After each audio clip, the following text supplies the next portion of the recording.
Hey YouTube! Today I'm going to be going over another patch. This is 26.3 and there were some very significant Battlegrounds changes in this patch. Start off with some hero updates. Arana is getting the hero power changed completely. It used to be refreshing 5 times, would make it so your tavern always have 7 minions, and now it's after 16 minions attack your minions. The first minion you buy every turn is free, which is a big deal. That's like an extra 3 gold every single turn. In the quest days, there was a quest reward that was similar to this called Kidnap Sack, which kind of gave you a free minion every turn, or it bounced back a card from your board back to your hand. And I think the quest requirement is like roughly the same, but that quest reward is one of the better ones because you get to power level up so quickly. And it's just an insane amount of gold every single turn. You can easily power up to 5 depending on how quickly this quest gets done. It isn't that easy of a quest to get done though. I think you usually get it on like turn 6, but this is very, very strong. And the meme used to be that Arana basically had no hero power because, you know, shops would still suck, but this is very, very good. And I believe Arana had 20 armor too. We'll see if the armor got changed too. But if it's still 20 armor, like this hero is busted. Curator also got a rework. Instead of its hero power being a 2/2 with no text, it's a 1/1 now with Venomous. I don't really think this is a game-breaking change at all. Like, I don't think this does that much. I think this hero is almost always a skip still. And we have ETC, a slight change to the buddy, but not the actual hero power. It's just making the buddy a tier 5 versus a tier 3, which I think is a good change. I mean, it's such a strong buddy at tier 3, and now you have to actually be a little more aggressive when it comes to finding this card. Golden buddy, it's just, yeah, it's way too strong. But I think ETC is still going to be like top hero. Like right now it's kind of a top 1 or a top 2 hero out of the entire hero pool.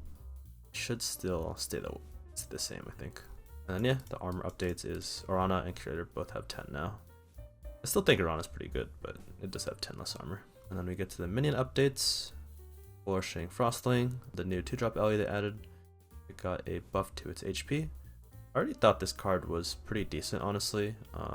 You can pick it up at a lot of stages in the game, and now you'll be picking this up early on a lot more. Yeah, just a good card. The 2-drop alleys are both pretty good for picking up on 2 now. This one, I think a little more so than the taunt, just because it already has so much built-in HP, and if you start with like a Elemental or a refreshing anomaly, it's already like a 2/6, which is really good stats compared to all the other minions. The Hummingbird, the new 2-drop beast, it got buffed up to 5 HP. Pretty good change. A lot less likely for this to get sniped early, and you kind of just play it like early on if you have a Mana Saber or like a Sewer Rat or something, or a Rat Pack. Yeah, just a good change. Shouldn't really impact beast position in the meta very much. Eternal Knight just got a buff to 4 attack from 3 attack. Still a card I like picking up a lot early on, just because the chance of hitting another Eternal Knight gives you such good tempo early on, and then it makes Eternal Summoner way better to pick up later on since you've been able to scale the Knights earlier. We got Scarlet Skull. I'd say this is a buff, just because attack way more relevant than HP here. Yeah, just another change to make Undead quite a bit stronger. Surwinder getting a nerf to 2 attack. It does make this card a lot harder to pick up without like a Weaver or a hero power that deals damage to yourself. Honestly, in like high MMR, Surwinder is not really that of a problem. Like the Surwinder Tichondrius or Surwinder Ryther builds are really not that strong, because they fall off pretty hard if you're only scaling like a small amount of HP and like attack every turn. But I think in the general scheme of the game, demons are probably a little strong, so I thought they needed a little bit of a nerf. Radio Star, one of the strongest cards in the game, got another nerf. It used to be 3 attack, and then it went to 2, and now it's 1. Still a card you pick up like extremely often if you triple into a 3 or if you go 3-on-3. Portatron, I thought this was a pretty strong card too, but it got a also an attack buff. Just a nice card to pick up when you're also 3-on-3, or if you triple into it early, or if you just have a magnetic build. I mean, it ends up paying for itself pretty quickly. Berkeley Piper got changed from a tier 4 to a tier 3 with a stat change. Yeah, this card was pretty hard to play when you're on tier 4, so I like that it's an earlier tier now. And potentially we can see some maybe Lich King or like N'Zoth or Terran gameplay with this. But yeah, like the other Blood Gem Buffer, Moonjazzer, was significantly stronger than this, considering that Rylack was on tier 3. You could build a comp off of that way easier early game with all the HP you get. Handless is also getting, I believe this is a buff too, because it's going down a tier, and then the like stat changes really aren't that relevant because it's all about just having more cards that summon a significant amount of cards. So I mean, this summons 2 undead, and this just works so well with all the undead buffs. And I think, yeah, the old card as a 4-drop wasn't really something you would pick up that often, but this is a 3-drop. I think you pick it up pretty often because it works well with other 3-drop cards like Ghoul the Feast and Green Thumb and Pashmar too. Like, this is just a good card. And then just with 1 Rubian buff, it's like 9 attack in 1 card. Very strong. Rylack finally got a nerf. It was very well deserved. This card is super strong and just straight up like a tier nerf. But you can still build around this. It's just significantly harder though, because a lot of times you would build around it by going to 3 early and then just picking up the cards you need there. Now, when it's on tier 4, it's significantly harder to be able to justify the buy since it's just a 3/4. Mordrazar also got a nerf. It's now a tier 4, and the stats got buffed a little bit, but the tier nerf is what's significant here. You used to get all of the cards that kind of hurt you, except for the 5-drop Demon Battlecry on tier 3, and now you gotta go up for this card. Scrubscriber got a change. I think this is overall probably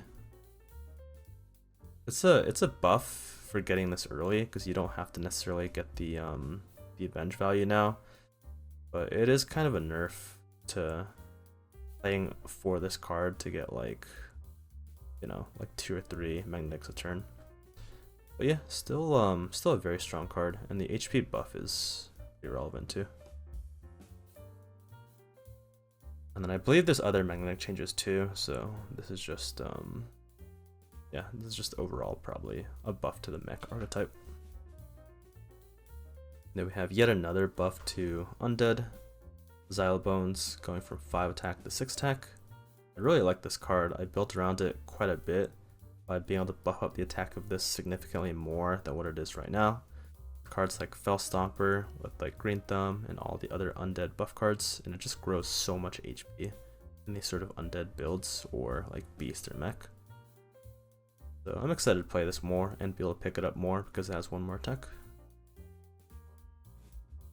Upbeat Duo, also I'd say one of the stronger cards before this patch. The other one being Rylack, and like Radio Star being the 3rd best one. This card finally got a nerf. It's a tier 5 now with a stat buff. But yeah, you're gonna have to think really hard about picking up this card while you're on tier 5, but tripling into it is, I think, as good as always. It's still like very much a win con if you are in a good position, life and board wise, to greed this for like, if you just greed it for 4 turns, it's insane. Utility Drone also got a huge buff. It's just +2/+2 more. Yeah, personally I thought Magnetic was really strong, and like this card was really strong, and it getting a buff is, yeah. I hope just Magnetic's not going to be too much, but yeah, see what the meta holds. Still a very good card if you just have a mech build. Bongo Buffer got a buff, now a 6/5, and then you get another gem in hand. Which, yeah, it's a big deal. Especially now it's easier to buff up the value of blood gems with the Prickly Piper buff. See more of this card for sure. It's like a huge deal, being able to choose what to play your gems on. Playing them on like Horus or Cleave or Divine Shields. And then Bristleback Knight getting a buff too, from 5/8 to a 6/9. Really big deal for like mid game. That 1 HP might mean the difference between getting a Divine Shield and not, and then just an extra attack on Divine Shield is very strong. Gusty also getting a buff here. I'm kind of seeing a trend where like the very high MMR players, the strategies that they play, a lot of those cards are getting buffs, and the cards that they generally ignore are getting nerfed. But yeah, I'm very happy with this. Playing Gusty, Trumpeteer, and Rock is like my favorite comp right now in the game, and I can play this way more now that I can just have a Trumpeteer on my board. way easier early on, and then snowball into that insane APM scaling comp. And then Lifeang actually getting a buff here too. It's a 4/4 now. Still not something you really build like a final comp around, but I always like tripling into this card early on because it provides so much passive scaling, and now it's just better to do it because of the 4/4. But still, yeah, not gonna like Menagerie is gonna be good all of a sudden. There's not really like that much of a reason to play Menagerie. There's like basically no Menagerie cards besides Agam and Menagerie Jug and Boogie Monster, but yeah, those cards haven't really been meta defining. And then another magnetic buff, Polarizing Beatboxer, getting a 2/3 buff, still tier 6. But yeah, just making magnetics more survivable early on before they get going. Yeah, still just core. Like if you're gonna play magnetic, you're gonna play Polarizing Beatboxer, you're gonna play Utility Drone, and like ideally have Scrubscriber early. Good. And then another undead buff, Sister Death Whisper. It is now a 4/10, and the effect is an extra 1 HP to all your undead.